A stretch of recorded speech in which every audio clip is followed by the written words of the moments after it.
हम्म, कि बदलल समाज बाटे आज के जमाना में, कि माई बाप छूटल खाली इंटरेस्ट बा जनाना में।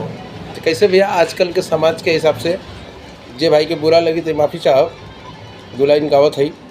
आप लोग सपोर्ट प्यार दुलार बनौले रहा। अरे गईले बदली हे बाबू, गईले बदली ए भैया, गईले बदली। अरे गईले बदली हे भैया, गईले बदली हे बाबू, गईले बदली। कि देखाया बह कह जमानावा, गईले बदली। कि मर्दा बन गईले है जनानावा, गईले बदली। अरे गईले बदली ए चचा, गईले बदली है दादा, गईले बदली। कि देखाया बह कह जमानावा, गईले बदली।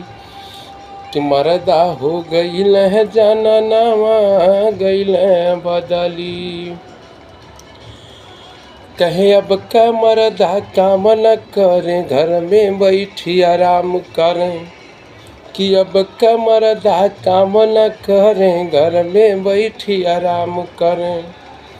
अरे मैं हर जाई कंपनी में, देखा 12 घंटा काम करे।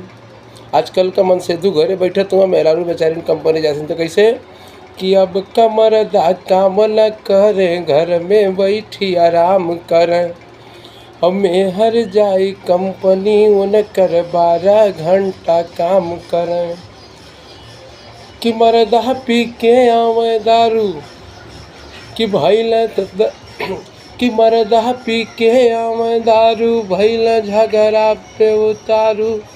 फोरई में हर के देखा तारू, भैया गईले बदली।